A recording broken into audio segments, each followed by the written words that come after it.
Bismillahirrahmanirrahim. Assalamualaikum warahmatullahi wabarakatuh. Alhamdulillahirabbil alamin. Bersyukur kita kepada Allah yang telah mengumpulkan kita bersama di ruangan ini. Kita mohon kepada Allah semoga perkumpulan kita hari ini menambah berkah ilmu kita dan menjadi ibadah bagi kita nanti. Amin ya rabbal alamin. Selanjutnya salawat dan salam kita doakan kepada Allah semoga tercurah kepada Nabi besar Muhammad sallallahu alaihi wasallam. Allahumma sholli ala Muhammad wa ala ali Muhammad. Assalamualaikum ya Rasulullah. Assalamualaikum ya Habibullah. Semoga salawat dan salam kita tersampaikan kepada Nabi besar kita yang disuruh Allah dan umat sedunia. Semoga dengan salawat kita mendapat syafaat nantinya dari beliau dan di yaumil mahsyar nantinya. Dan harapan terbesar kita berada di barisan panjang beliau di surga nantinya. Amin ya rabbal alamin. Baik, Bapak Ibu yang kami hormati, pertama terima kasih atas kedatangannya dalam acara diseminasi penyampaian budaya positif dari salah seorang calon guru penggerak kita, Bu Resi. Semoga apa-apa yang beliau dapatkan nanti dan beliau sampaikan nanti bisa kita serap dan bisa kita tularkan dalam kegiatan kita pembelajaran nantinya. Baik, tidak berbanyak mukadimah, pada hari ini kita dengarkan penyampaian diseminasi penyebaran budaya positif dari salah seorang calon guru penggerak kita di SD 20 Siung. Kepada Bu Resi dipersilakan. Ya, terima kasih Bapak Kepala Sekolah atau moderator. Assalamualaikum warahmatullahi wabarakatuh. Waalaikumsalam warahmatullahi wabarakatuh. Semangat pagi. Pagi. Tepusan kan lalu nak. Masih ingat tepusan kan? Tangan suwok, jempol suwok, jempol tidak, suwok, dan jempol ampu suwok, ampu tidak, suwok, ampu sangkian. Oke, kita coba. Tepuk sangkian. Ampu suwok, ampu tidak, dua ampu sangkian. Terima kasih. Puji syukur kehadiran Allah Subhanahu wa Ta'ala yang telah melimpahkan rahmat dan karunia kepada kita bersama, sehingga pada hari ini saya sendiri bisa melaksanakan tugas saya sebagai CGP Angkatan 11, yaitu tentang budaya positif, tugas dari Kodo 1.4 yang akan nantinya saya sampaikan kepada Bapak Ibu semuanya. Baiklah Bapak Ibu, sebelum penjelasan dari saya ingin bertanya sedikit. Kira-kira Bapak Ibu memikirkan budaya positif itu apa? Yang satu, siapa yang bisa? Bu Sabrina bisa? Kegiatannya dilakukan. Tunggu dulu, Bu.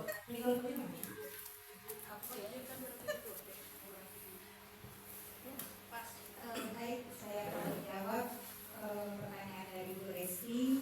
Budaya positif ya Bu. Budaya positif itu kegiatan yang baik, istilahnya perbuatan-perbuatan yang baik yang kita tiru. Itu menurut saya Bu. Terima kasih. Ya. Terima kasih untuk Ibu Sabrina atas pendapatnya.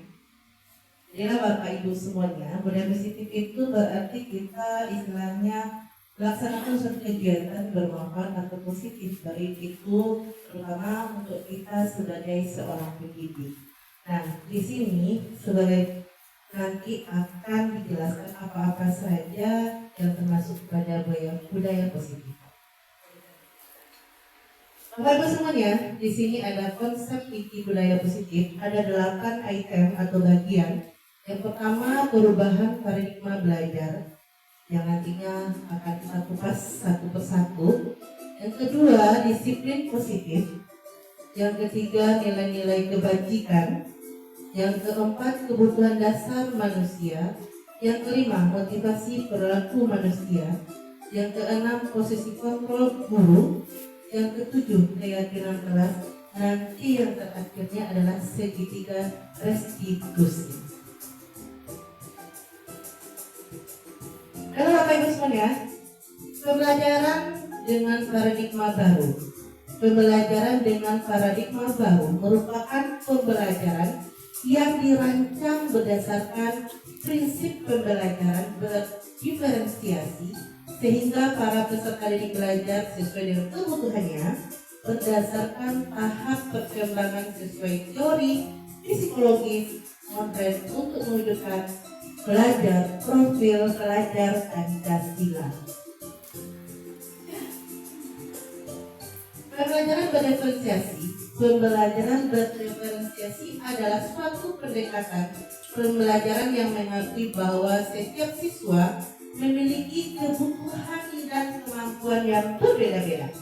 Dalam pembelajaran ini, guru tidak lagi mengajar dengan cara yang sama untuk semua siswa, melainkan menyesuaikan proses pembelajaran agar sesuai dengan karakteristik unik setiap individu. Bapak Ibu semua, bahwa kita tahu kalau dalam pembelajaran ini kita harus berpusat kepada murid. Berpusat kepada murid itu otomatis yang sekarang apalagi kita memakai kurikulum merdeka itu berdiferensiasi ini sangat dipakai sekali dalam kurikulum ini. Nah, berdiferensiasi itu kita melihat sampai di mana kemampuan anak itu. Kita selama ini berpikir paradigma kita bahwasanya anak itu sama. Nah, sekarang kita membedakan anak-anak itu bisa terbagi 3 kelompok yang bisa kita berdiferensiasikan. Yang pertama, anak tersebut yaitu audio. Audio berarti istilahnya mendengar, termasuk audio. Anak-anak bisa paham dan mengerti seperti saya jelaskan sekarang ini. Kalau visual berarti melihat. Berarti kelompok yang kedua visual. Berarti istilah anak-anak itu dengan saya menjelaskan menggunakan media atau gimana ya mereka akan mengerti. Yang ketiga kinestetik. Anak yang sering istilahnya suka beraktivitas, suka istilahnya mungkin dalam konsentrasinya tidak bisa duduk, diam, tangan dilipat, seperti itu pembelajaran. Jadi ada 3 pembagi di sini, makanya kita menekankan sekali yaitu pembelajaran berdiferensiasi. Nah, selanjutnya bagaimana cara menerapkan pembelajaran berdiferensiasi?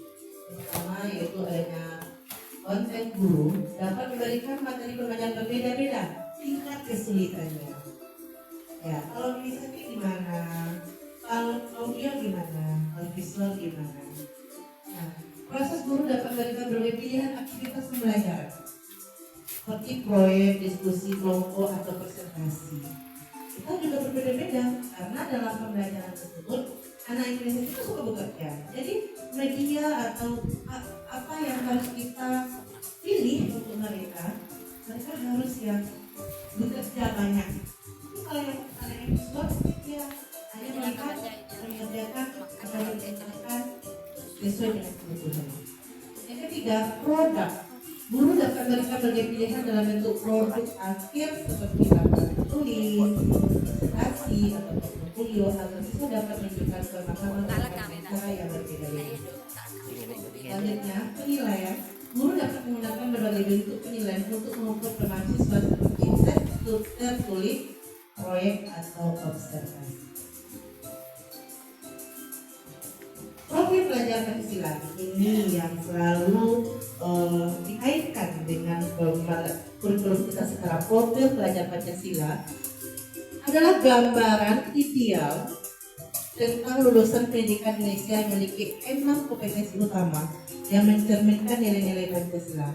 Profil ini menjadi acuan bagi seluruh satuan pendidikan di Indonesia untuk membentuk karakter peserta didik yang tidak hanya cerdas secara akademik tetapi juga memiliki nilai-nilai moral dan sosial yang tinggi. Bapak Ibu semuanya, kira-kira profil Pancasila itu ada 6, sebenarnya banyak. tetapi yang ditonjolkan itu adalah 6. Ada salah satu yang bisa menyampaikan apa saja profil pelajar Pancasila? Iswani bisa? Apa kira-kira?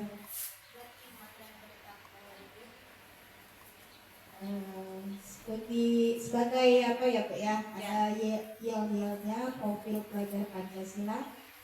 Untuk profil pelajar Pancasila yaitu pelajar Pancasila beriman dan bertakwa pada Tuhan Yang Esa dan berakhlak mulia, berpendidikan global, gotong royong mandiri, kreatif dan bernalar kritis.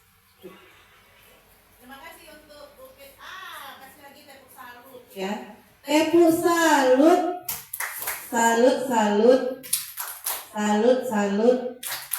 salut. Terima kasih ya Bu Fit atas pemberian jawabannya.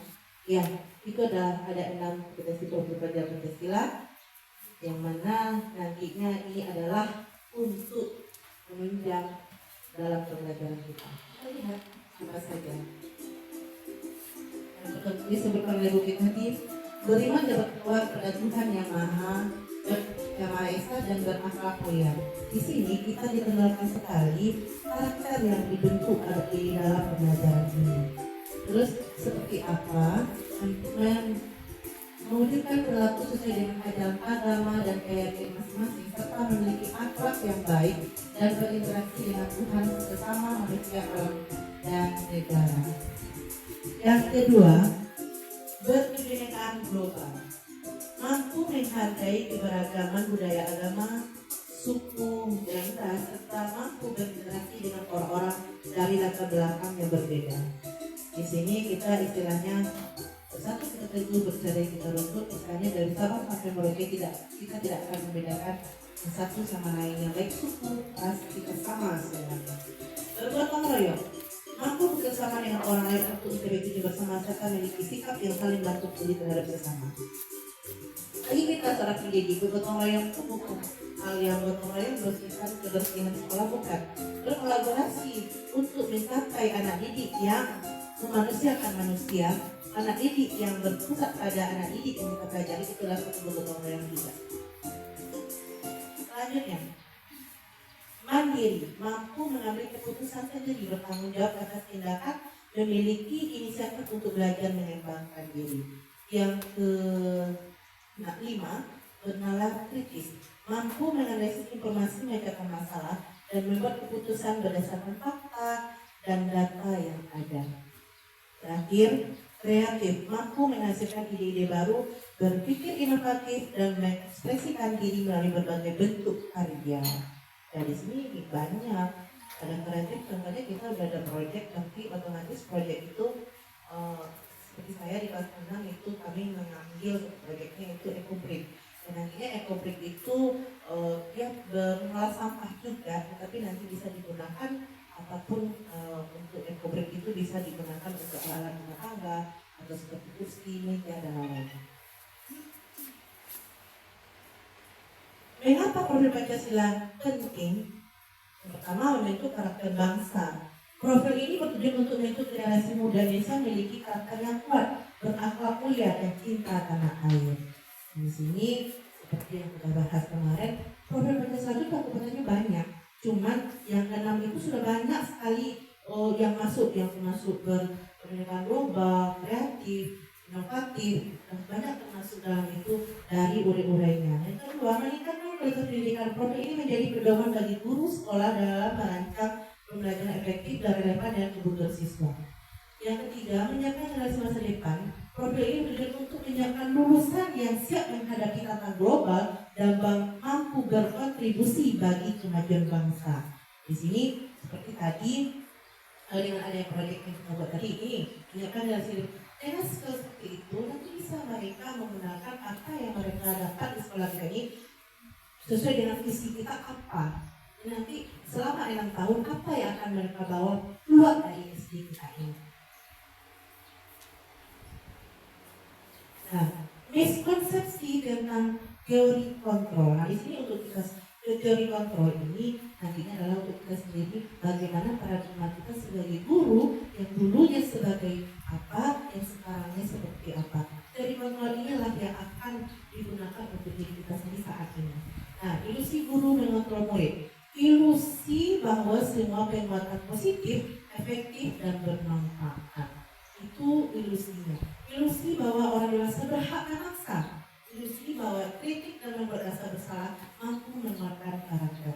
Dari Ki Hajar Dewantara, kita itu dituntut untuk menuntut, bukan untuk menuntut.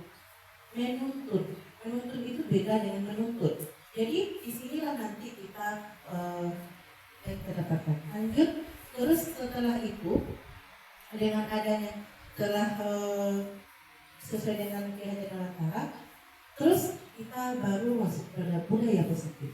Setelah ada budaya positif, baru terakhir adalah teori kontrol ini yang harus kita pegang. Nah, mengubah paradigma stimulus respon kependekan teori kontrol. Stimulus respon dulunya kita itu, saya kalau nggak saya pukul murid itu tidak akan dapat pelajarannya. Saya tidak hukum murid itu, itu adalah paradigma stimulus respon kita yang sangat dulu. Tapi sekarang kita pakai. Tetapi yang sekarang ini kita harus menjadi teori kontrol. Teori kontrol itu kita memanusiakan manusia. Anak itu adalah unik, anak itu mempunyai kelebihan, anak itu kita buat dia bahagia, anak itu istilahnya walaupun punya kesalahan, tapi kita menghukumnya bukan cara seperti itu. Ya, kamu harus berdiri seperti ini, kamu harus ini, itu, bukan kemauan kita, tetapi dengan cara apa? Dengan cara hati. Dari hati ini kita menyampaikan istilahnya yang memanusiakan manusia, istilahnya kita memberikan respon pada anakku, semua perilaku memiliki tujuan, terus kita berkolaborasi, menciptakan pilihan baru dengan teman sejawat. Bukan berarti kita lagi menjadi yang kita yang berbuat semuanya, tetapi harus kepada diprioritaskan adalah anak didik tersebut. Nah, baiklah, mungkin ada kita ya. Kita adakan speaking dikit, semuanya bisa berdiri. Berdiri. Nah, kita coba. Bisa mana? Karena meregangkan. Kita coba ya bersama. Dan dicontohkan.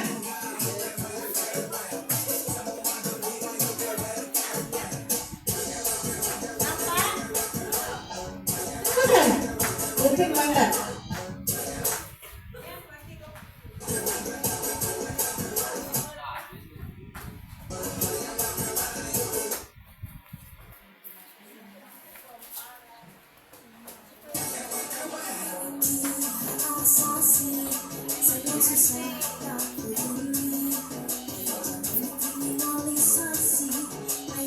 Iya.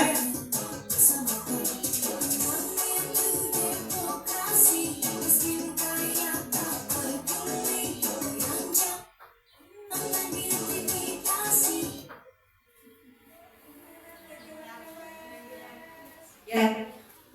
Pas sedikit nih, pas dulu.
Kita konsentrasi lagi.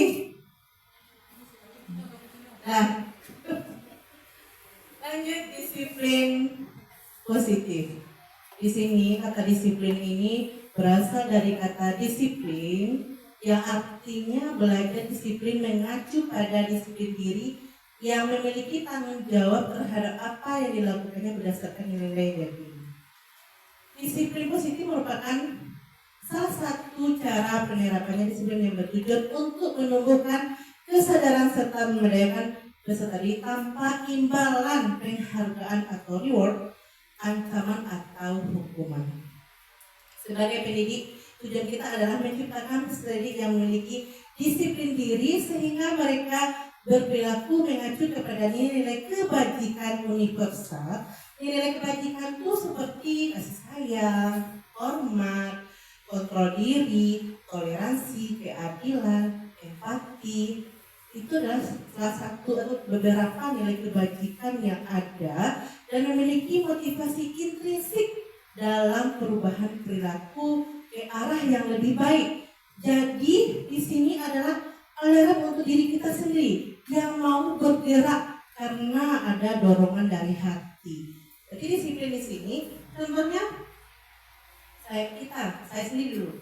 Saya sebagai guru tidak ada kepala sekolah datang 6.30 atau pukul 7. Tidak ada kepala sekolah masuk ke lokal masing-masing. Istilahnya tanpa diberitahu, Bu masuk lagi ini. Itu karena adanya kedisiplinan diri. Ada alarm dari diri. Tanpa disuruh, tanpa dikomandoi. Itu adalah alarm diri. Itu termasuk kepada disiplin diri. Nah, itu dari hati kita. Oh, saya mau masuk. Nanti saya dibilang sama bapak itu, kita kan bapak sekolah.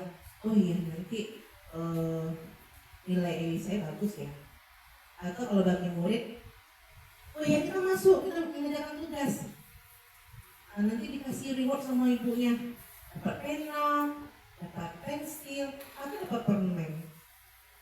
Hal seperti itu ternyata salah Bapak.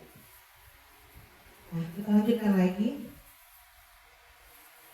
Nilai-nilai kebajikan.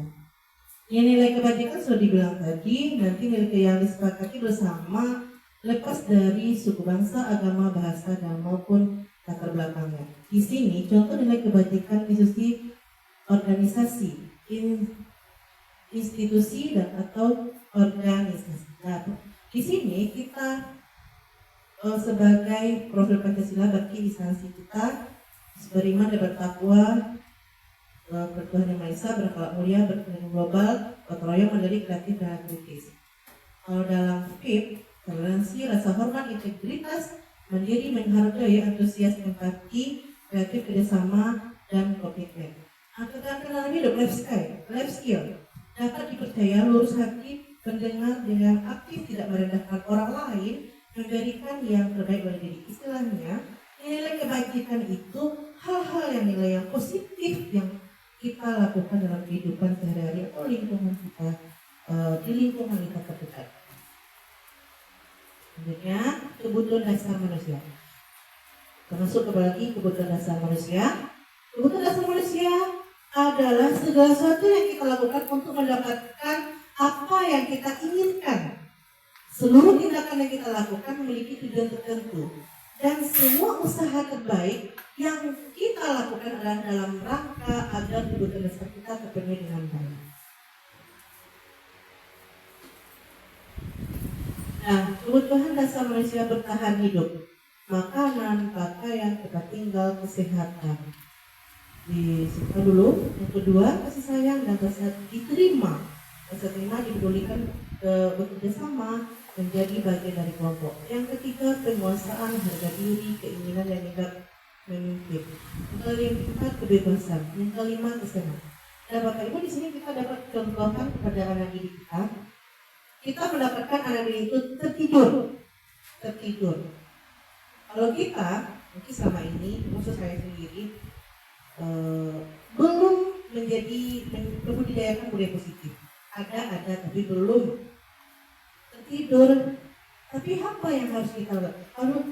Kenapa kalau tidur? Ibu sudah menjelaskan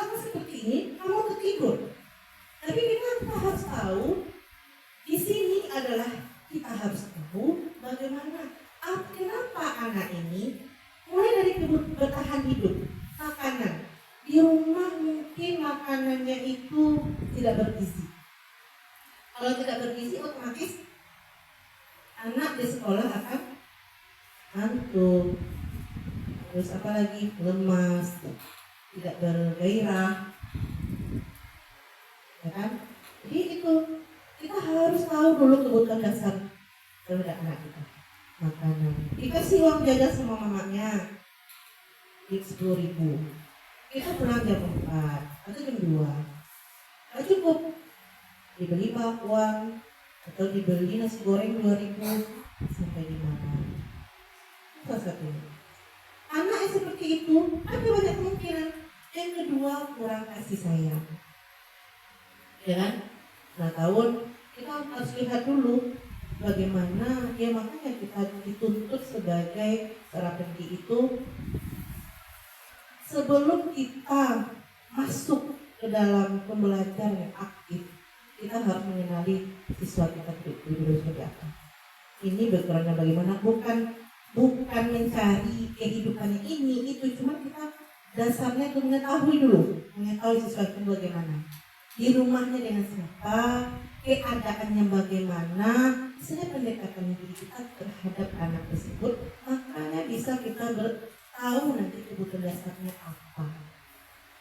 Anak kurang kasih sayang, makanya ada anak ibu, ada mungkin kalau lagi kita guru perempuan, anak tuh leha-leha sama kita, dipeluknya kita, ya kan? Nah itu salah satunya adalah bisa jadi mereka kurang kasih sayang dari orang tuanya di rumah. Itu salah satu, kita nggak tahu mungkin apa aja. Terus kebebasan dia, kesenangan dia bermain lebih kurang, itulah salah satunya kita harus tahu dasar-dasarnya apa terhadap anak didik kita tersebut. Jangan kita langsung menganggapnya, kamu seperti ini, tidur aja ke sekolah, disuruh orang kamu belajar ke sekolah, tidur aja. Nah, seperti itu. Tetapi kita belajarlah untuk berpikir positif, kita gali lagi bagaimana peserta didik kita itu, istilahnya mereka itu adalah punya hak, mempunyai dengan hati nurani kita mendekatkan diri kepada mereka. Nah, di sini ada motivasi perilaku manusia, ada motivasi ekstrinsik untuk menghindari tidak nyaman atau hukuman. Di sini memang. Terus yang kedua, ekstrinsik kedua untuk mendapatkan imbalan terhadap dari online seperti reward tadi. Di mana posisi kita untuk menjadi orang yang mereka inginkan dan menghargai di sini dengan nilai-nilai mereka percaya, manusia merdeka kita membuat perintah untuk diri sendiri. Kita seharusnya posisinya dia adalah motivasi intrinsik, yaitu dari dalam diri kita sendiri, bukan sebagai bentuk, bukan sebagai dari reward. Bukan itu. Makanya di sini makanya dalam kurikulum merdeka itu ditekankan sekali kita dilarang untuk menjadi reward kepada anak-anak kita, karena salah satunya ini motivasi ekstrinsik bagi mereka. Tanpa reward, contohnya di sini di S20 dia, kalau dia sering dapat juara, terus apalagi dapat penghargaan yang lain, terus pindah ke sekolah yang sudah memakai dengan kurikulum merdeka yang sangat luar biasa, gak ada reward untuk dia. Nggak enak ya, kalau di S20 diberi sedikit ada penghargaan, ada hadiah ini, tapi mereka itu tertanam dalam dirinya bahwasanya itu ingin mendapatkan imbalan. Motivasi perilaku manusia, beri pengakuan secara khusus nih. Motivasi perilaku manusia ini ada beberapa bentuk program kebajikan atau apresiasi. Beri pengakuan secara khusus sekali. Oh iya, kamu pintar sekali, atau memang dia berpakaian rapi, pakaian kamu rapi sekali ya. Jadi besoknya jangan pakai kakak ibu puji, hari ini rada rapi ya, kita dinaikkan dijatuhkan lagi, boleh. Nah terus apresiasinya beri pengakuan secara pribadi. Kita nanti bisa panggil anak itu dari pengakuan, oh iya kamu tadi nilainya bagus loh, kan di tempat teman-temannya. Kadang anak itu kan ada yang tidak mau diberi suatu pengakuan kepada orang rame, teman-temannya. Kamu bagus ya. Saat ini nanti kita akan boleh kita memberi apresiasi kepada anak tersebut, bukan berarti seperti memberi larang. Terus dari pengakuan semua murid berhak untuk mendapatkan pijar bergantian. Iya, semua murid itu ada contohnya. Kalau saya sendiri biasanya, ada namanya Hafiz ya. Biasanya dia kalau sekolah itu kayak yang kedua pertama, yang kedua kalau tugas itu tidak sering membuatnya. Tapi alhamdulillah, apa yang diperintahkan dia membuat.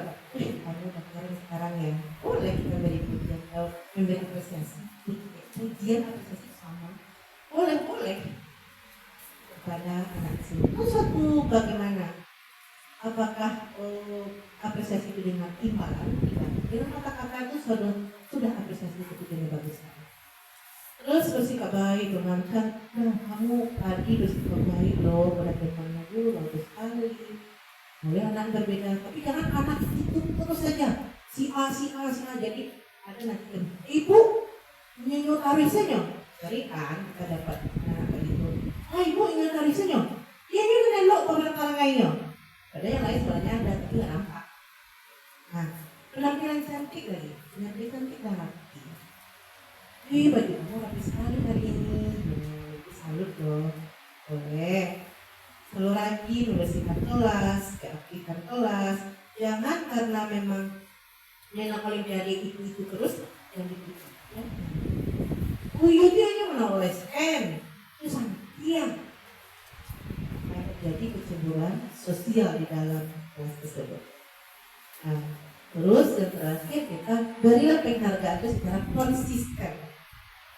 Apa tahu pujinya doa jatuhannya itu tidak konsisten. Itu Bapak Ibu. Lanjut dari kasus di bawah ini, mana yang termasuk hukuman dulu? Belum masuk itu tadi ada kita sebagai guru itu ada hukuman, ada konsekuensi, ada restitusi. Yang tadi kita sebagai guru itu hukuman, yaitu tidak terencana atau tiba-tiba murid tidak tahu apa-apa yang tadi dilakukan bersifat satu arah berupa hukuman.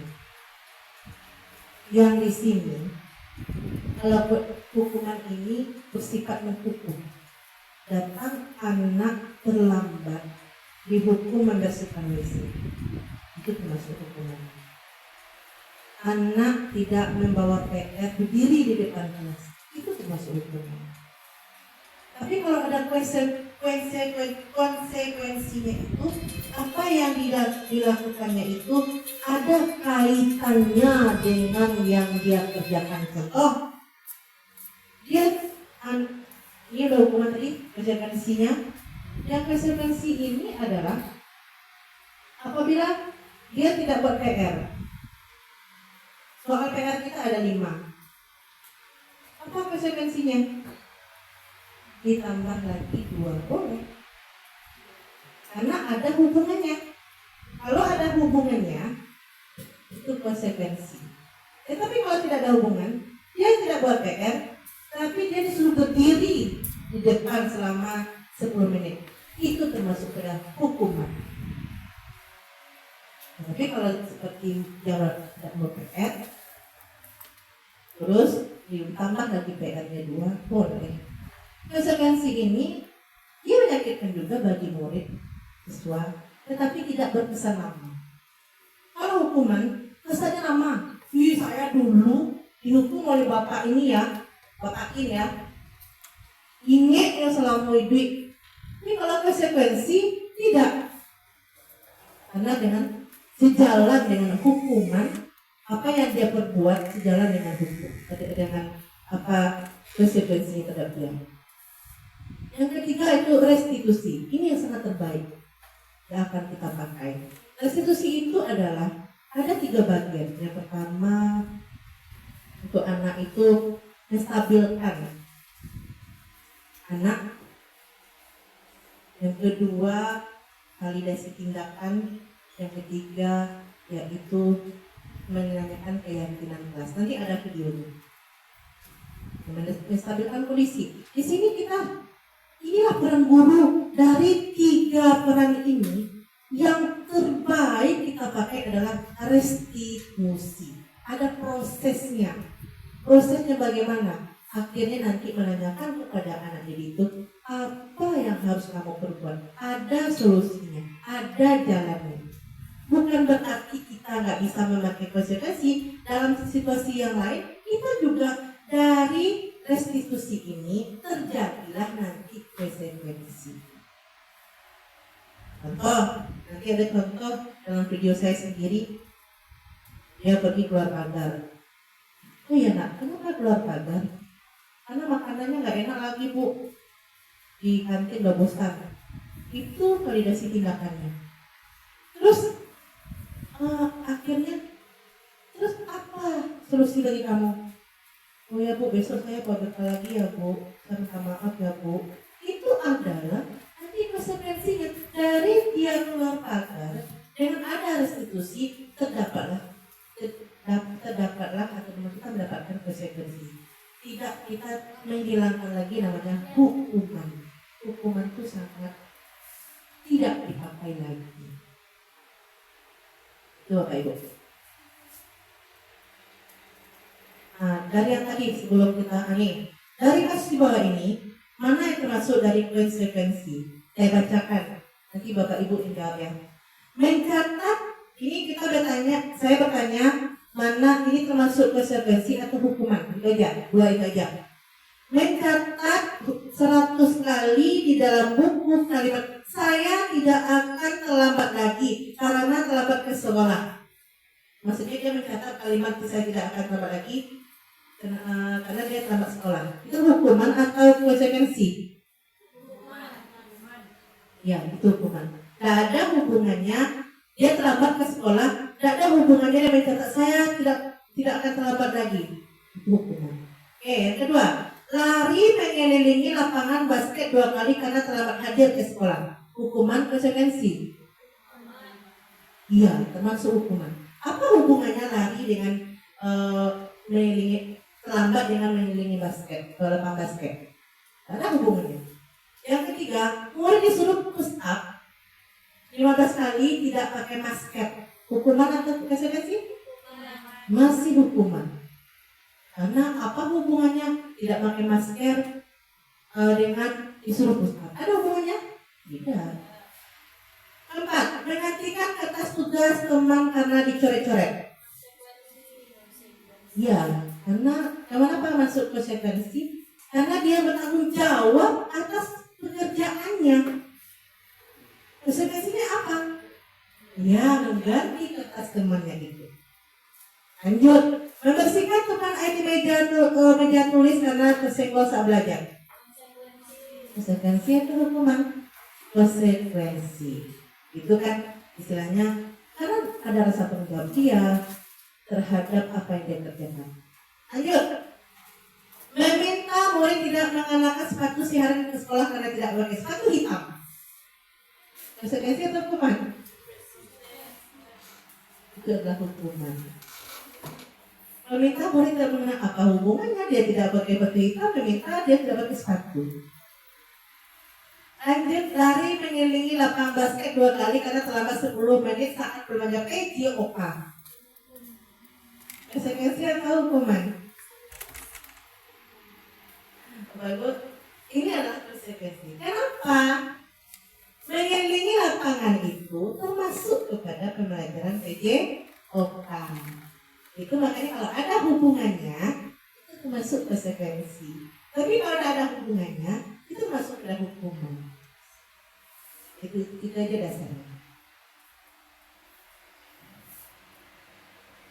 Lanjut, mana yang mengacu pada benda positif restitusi, menyadari kesalahan sendiri, perbaikan keyakinan kelas, Anda masih dalam posisi terhormat. Tapi yang terbaik tadi adalah restitusi. Dari hukuman, konsekuensi, restitusi yang kita pakai itu restitusi. Yang perlu ditinggalkan adalah hukuman, dianjurkan restitusi, sekali-sekali kita kombinasikan dengan konsekuensi. Ya, Bapak Ibu, yang perlu kita tinggalkan tadi hukuman. 5 posisi kontrol guru.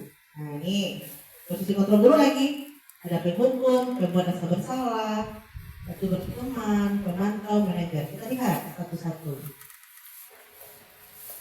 Hormat pada bendera selama 1 jam itu termasuk pada guru sebagai, ini kasus ini ya.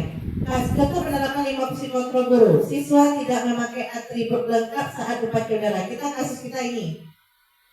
Terus ada 1 hormat pada bendera selama 1 jam. Kita termasuk apa? Penghukum. Berapa kali ibu bapak harus memberitahu kamu? Kamu selalu saja mengajarkan ibu bapak. Itu adalah kita sebagai perbuatan merasa bersalah. Salah ya saya. Itu sisi kita yang kedua. Yang ketiga, masih kasus yang sama, siswa tidak memakai atribut. Ayo dong, ikuti aturan sekolah. Kalau bantu ibu bapak ya sekali ini yang sudah tidak apa-apa, lain kali jangan sampai baru seperti ini lagi ya. Itu kita sebagai guru, sebagai teman. Lanjut, kamu sudah melanggar peraturan sekolah. Kamu tahu konsekuensinya? Setelah upacara kamu beli lagi atribut untuk operasi dan jangan diulang lagi. Itu kita sebagai pemantau. Yang terakhir, apakah kamu tahu kesalahanmu? Kira-kira bagaimana perbaikan kesalahanmu? Itu sebagai manajer. Kita sebagai guru yang sangat dianjurkan dipakai adalah kita sebagai manajer ini. Karena kenapa? Karena adanya restitusi tadi. Nah, restitusi tadi karena ada restitusi, oleh sebab itu karena ada menstabilkan, terus validasi tindakan, apa solusinya. Nah, dia berkaitan kita dari 5 posisi kontrol guru yang paling bagus yang kita pakai dalam hal itu. Nah, setelah Bapak Ibu, dalam pembelajaran tersebut restitusi, tidak semua kasus bisa direstitusi. Anak ABK nggak bisa, anak berkebutuhan khusus, anak yang pokoknya kasus-kasusnya berat nggak bisa. Narkoba itu kita udah melibatkan pihak lain. Banyak. Terus apa lagi yang ketiga? Seperti anak itu pelecehan seksual, itu bukan ranah kita lagi. Makanya tidak semua kasus bisa direstitusi. Proses kontrol apakah aku? Berapa kali bapak harus memberitahu kamu ya? Gimana coba kalau orang tua kamu tahu berbuat salah begini? Gimana tadi? Nah, berapa kali ibu kamu tahu ya kamu? Mana? Membuat merasa bersalah yang kasusnya tadi. Kita coba lagi. Yang kedua, peraturan apa? Apa yang telah kamu lakukan? Sanksi atau konsekuensi apa? Apa tadi? Baik. Itu sebagai pemantau. Ya, lanjut lagi. Nah, ini adalah mungkin yang terakhir ya. Tadi ya, bukan dulu ya. Keyakinan kelas baru restitusi. Nah, pembentukan kelas, keyakinan kelas. Ini bersifat abstrak, berupa pernyataan universal, dibuat dalam perintah positif sedikit saja agar boleh diingat, sesuai dengan kondisi kelas dan sekolah hingga mudah digerakkan. Semua warga kelas dilibatkan saat membuat keyakinan kelas. Terus, semua warga bebas pendapat tentang peraturan perlu disepakati, mencatat masukan, seperti saya lakukan tadi di kelas seperti itu, menyusun keyakinan kelas mengganti kalimat negatif menjadi positif. Tidak boleh memakai pakaian yang kotor. Tidak boleh kita ganti dengan positif. Berpakaian selalu berpakaian yang rapi. Gitu. Terus tinjau kembali pendapat yang telah dicatat, tinjau ulang setelah dibuat, ditinjau disetujui dengan menandatangani keyakinan sekolah atau telah dapat dilekatkan di dinding kelas. Nah, Keyakinan kelas ini beda keyakinan kelas dengan peraturan kelas. Keyakinan kelas itu dibuat secara bersama dari anak tersebut yang nanti konsekuensinya kepada anak tersebut. Misalnya kalau peraturan itu biasanya guru, besok tidak boleh pakai sepatunya harus hitam. Mengerjakan piket itu biasanya kita melakukan sendiri. Sekarang kita semuanya warga kelas yang membuat yang nantinya akan dilakukan oleh semua warga kelas tersebut. Dan di mana itu ada konsekuensinya. Nah, dari keyakinan kelas itu, maka keyakinan kelas ini bisa kita revisi 1 kali sebulan. 1 kali sebulan itu kita sampaikan lagi kepada anak supaya tidak lupa. Kita tempel di dinding, kita ulangi lagi. Bisa direvisi, bisa ditambahkan, bisa direvisi yang lebih baik, boleh, asal jangan dikurangkan. Nah, lanjut lagi. Ini tadi melakukan contoh keyakinan kelas. Sebenarnya ada videonya, cuma tadi nggak bisa diputar. Ini keyakinan kelas dengan dibuat secara bersama-sama. Lanjut, ini segitiga restitusi. Ini ada segitiga restitusi, ini yang terbaik untuk kita. Yang terakhir ini, ada yang pertama yaitu menstabilkan identitas. Oh iya, ada anak itu, kemarin kejadiannya itu ada memecahkan kaca, anak saya sendiri ya. Bagaimana cara menstabilkan identitasnya? Oh iya, ada faktor, ada sini nak. Iya bu, ganteng sekali. Faktor, besok rambutnya panjang dipotong ya, karena ini udah terlalu panjang. Iya bu, kenapa kan? Udah main? Udah bu. Oh iya. Tahu nggak kenapa itu panggilan ini? Tahu bu. Ada jawab. Itu udah stabilkan identitas. Terus setelah menstabilkan identitas, ratingkan menanyakan keyakinan. Bukan, yang kedua, validasi tindakan yang salah. Apa kejadiannya tadi? Kalau dalam baca bersama ini itu bu. Oh iya, kita semua ini kan banyak membuat kesalahan. Termasuk ibu juga.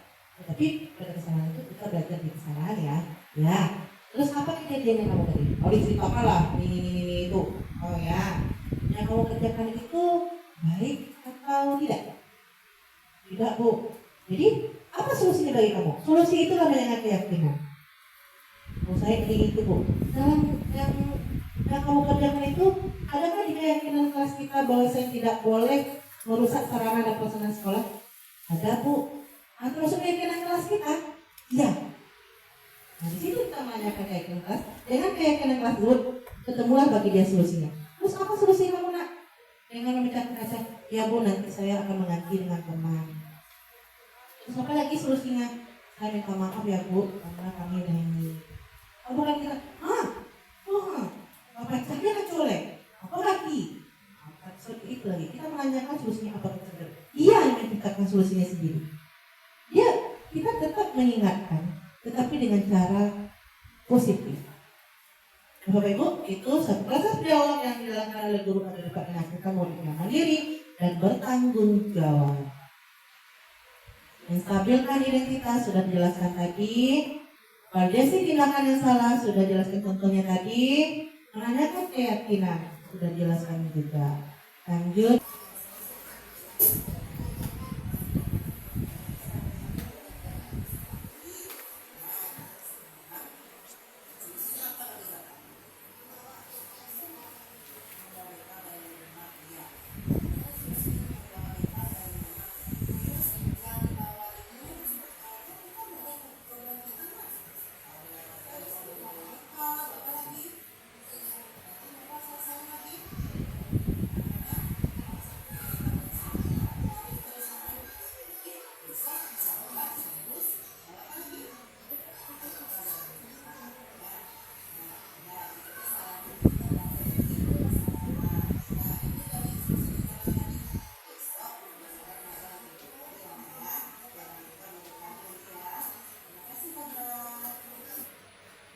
Itu salah satu cuplikannya. Maaf ya gelap. Karena kameranya. Nah lanjut.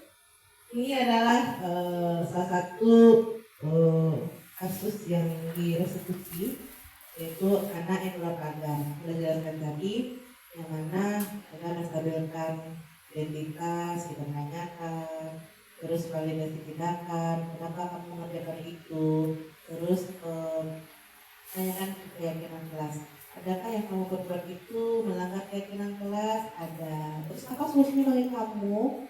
Nih, saya mau bekal lagi Bu, saya istilahnya tidak membuat kesalahan lagi. Itulah salah satu, itu cuplikan pendek sebagai contoh untuk kita semuanya Bapak Ibu. Ini udah. Nah, untuk penutup pada hari ini dalam penerapan program disiplin positif, hendaknya guru memiliki standar kepribadian, profesional dan sosial yang baik, di mana guru mampu merefleksi dirinya dalam posisi kontrol saat ini. Bagaimana perjalanan dirinya sebagai among atau manajer yang menuntut murid-muridnya menjadi insan yang mandiri, merdeka, dan bertanggung jawab. Ini adalah standar nasional pendidikan untuk kita. Nah, demikianlah Bapak Ibu atas destinasi budaya positif pada hari ini yang saya tampilkan. Semoga bermanfaat bagi Bapak Ibu. Kalau ada salah saya mohon maaf. Wabillahi taufiq wal hidayah. Assalamualaikum warahmatullahi wabarakatuh.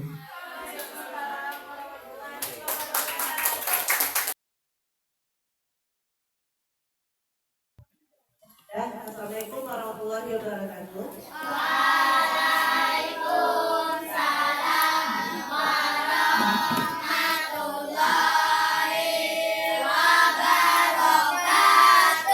Semangat pagi. Alhamdulillah hari ini anak ibu sudah berada di kelas ini, dan pada hari ini seperti sebelumnya kita sudah ada akan membuat suatu keyakinan kelas.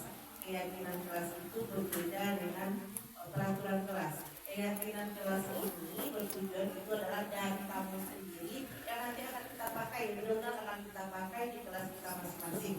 Ya, keyakinan kelas itu kamu yang mengusulkan atau ide-ide kamu sendiri yang membentuk dari hasil. Nah, selama ini kalau peraturan kelas itu yang dibuat hanya oleh guru, kamu yang melaksanakan. Sekarang keyakinan kelas ini kamu yang membuat ide, kamu juga akan membuat konsekuensinya. Misalnya dari perbuatan yang saya buat ini, apa nanti yang akan saya lakukan? Oke? Sekarang coba secara berganti dulu seperti apa aja keyakinan kelas yang akan kita buat. Angkat tangannya semua. Ya, Devi, apa? Apa tadi? Izin keluar saat ingin keluar kelas. Bisa kita begitu? Ya. Tidak apa-apa, itu tampung dulu beberapa yang istilahnya dari kelas yang kamu buat. Sekarang bagian kanan itu ya Zizi apa? Menjaga keamanan dan ketertiban kelas. Apa? Menjaga keamanan dan ketertiban kelas. Menjalankan Menjaga keamanan dan menjaga ketertiban kelas. keamanan dan ketertiban kelas. Ya, menjaga keamanan dan ketertiban kelas. Oke, lanjut lagi Ibu ada? Datang tepat waktu. Datang tepat waktu. Bisa dibuat untuk keyakinan kelas. Nanti akan kita bedah. Ya, belakang.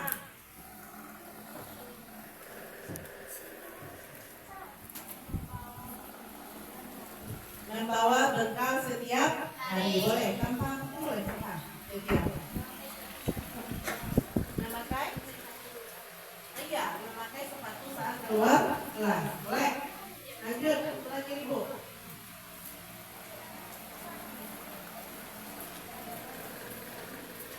Tidak boleh memukul teman. Oke. Kerja, kan?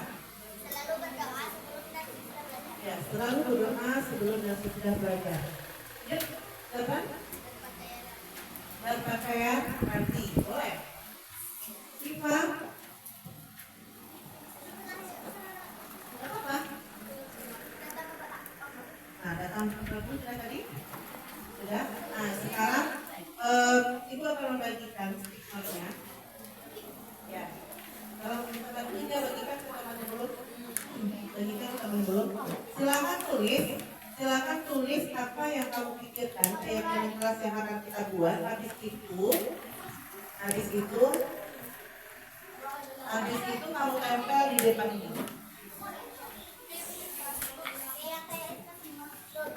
Ya. Nah,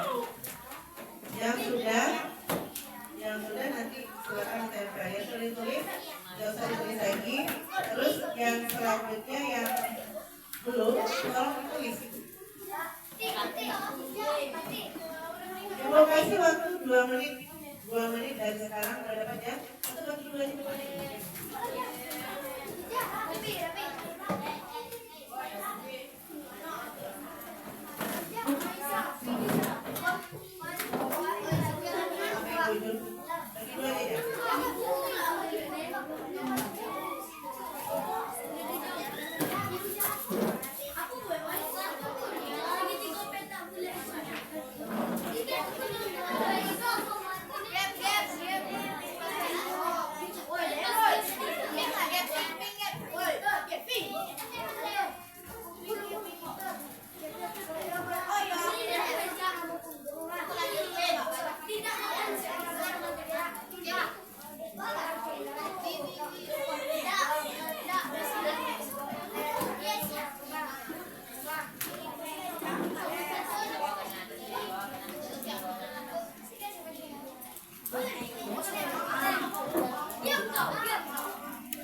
Silakan tempel depan ini.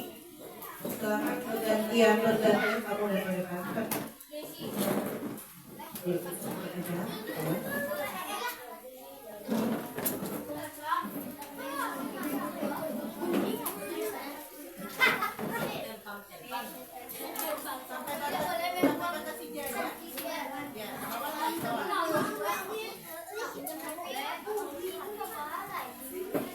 Bergantian ya.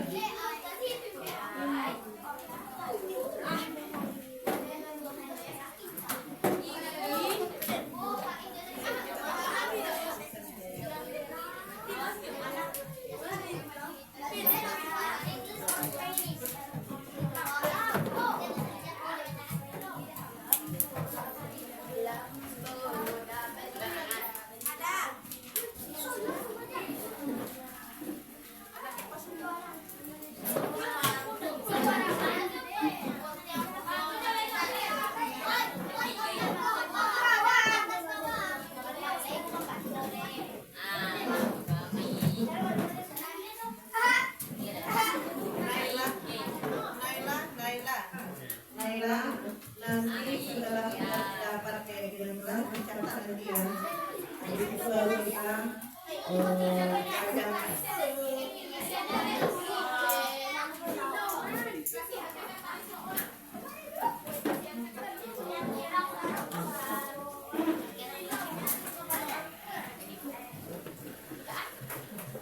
Ya, terima kasih untuk Anda telah berpartisipasi dalam menentukan keyakinan kelas kita sendiri. Karena keyakinan kelas ini dibuat adalah dari kamu untuk kamu. Nah, keyakinan kelas yang kita buat nanti setelah direvisi, setelah kita dapatkan nilai-nilai kebajikan, nilai-nilai yang bagus atau positif dari keyakinan kelas ini, kita laksanakan. Boleh kita revisi atau boleh kita rubah apabila keyakinan kelas itu berguna atau ada pembaharuan, ditambah atau dikurangi bukan ya, atau yang lebih baik lagi. Nah, sekarang kita tolong sama Ija, bacakan dia ditulis. Bacakan keyakinan kelas sekitar berapa orang teman juga bacakan. Indonesia. Apa lanjut? Nah, nampak tulisan ibu belakang? Nampak? Kalau bisa di mana?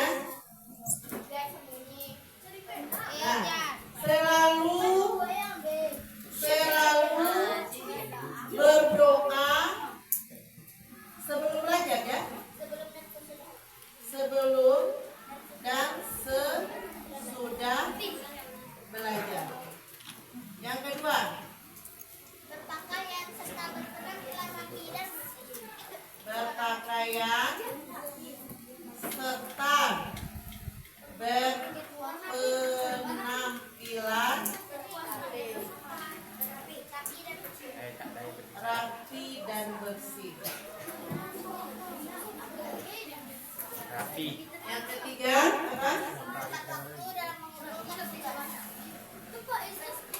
Tepat waktu dalam mengumpulkan. Empat. Fokus semuanya. Selalu ya menerapkan, ini udah mulai hilang ya. Budaya 5S. Apa itu 5S? Senyum, sapa, salam, sopan, santun. Lanjut ya. Membawa bekal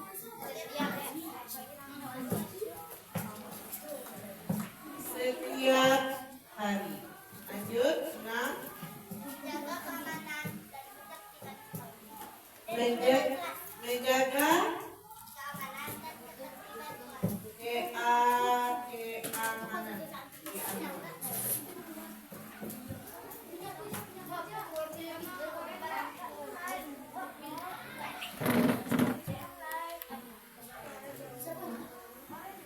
Yuk, lanjut.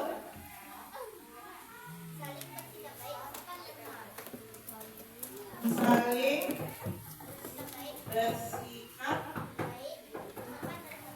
baik, sopan, dan santun. Lanjut ke 8. Ya, meminta izin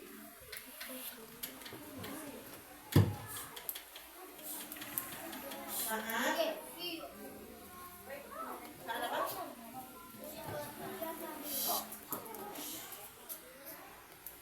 Nah, lanjut 9.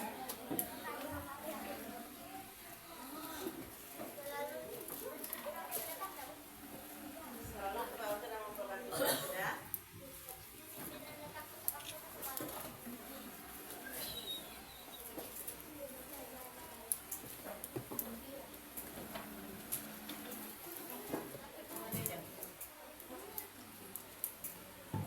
Disiplin dan datang tepat waktu di sekolah. Lanjut.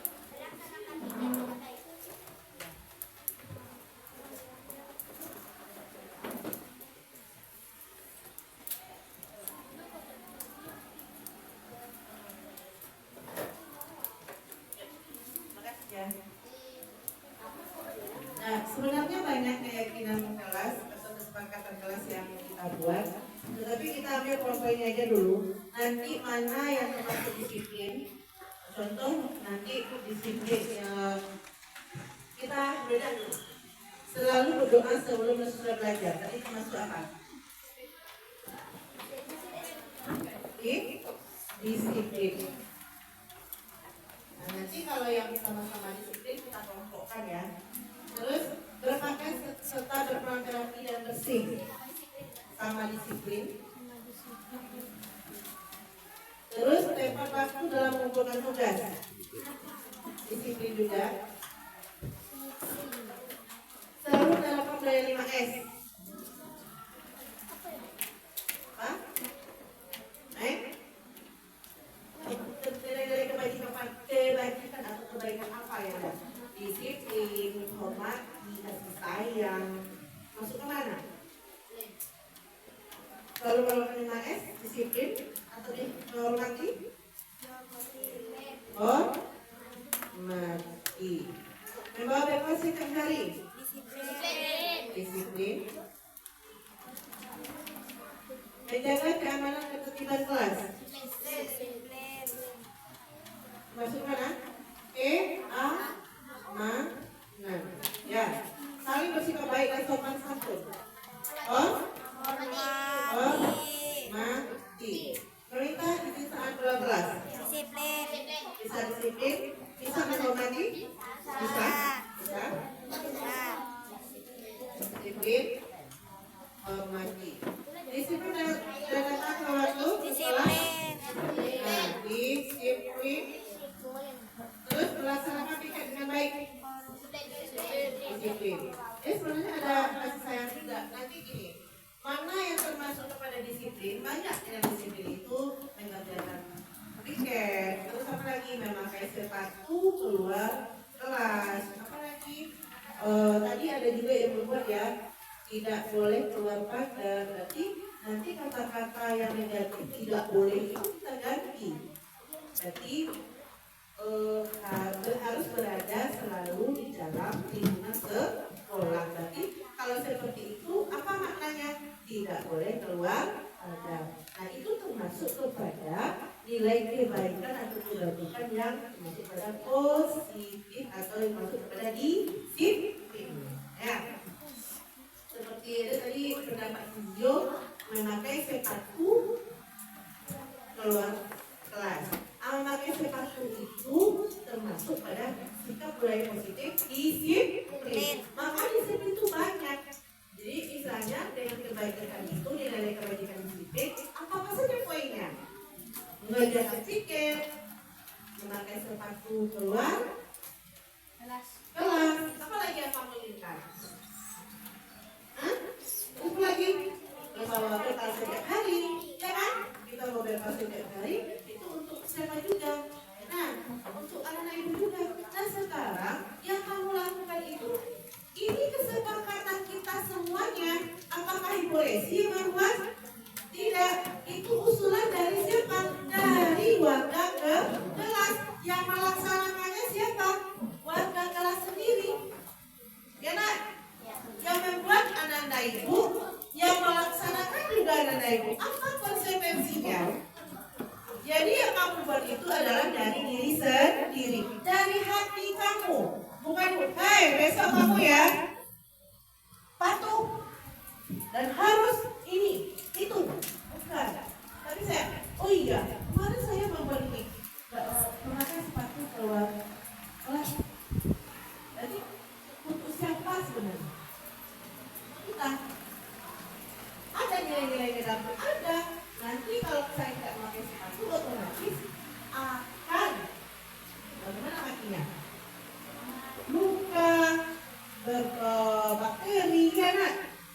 Pais? Ada nggak sih nak? Banyak sebenarnya akan kita buat, cuma yang poin-poinnya apa? Untuk yang kita sepakati, kamu yang mengerjakan, kamu yang membuat, kamu yang mengerjakan, itu dari hati sendiri, bukan pemaksaan. Itulah keyakinan kelas kita. Nantinya akan kita salin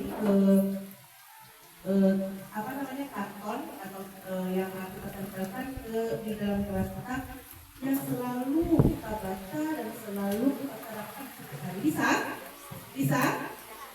Bisa? Coba Tepo 6 anu, Tepo 6 kan? Semangat. Bisa untuk berubah yang lebih baik? Bisa. Jadi kepada siapa?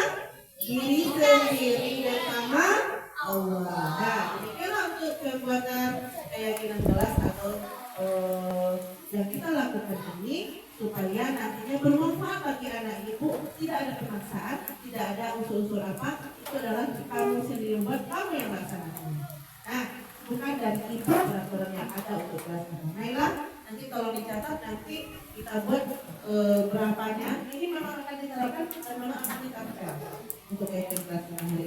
Dan demikianlah perbuatan atau perumusan untuk keyakinan kelas kita ini. Semoga bermanfaat bagi anak ibu. Wabillahi taufiq wal hidayah. Assalamualaikum warahmatullahi wabarakatuh.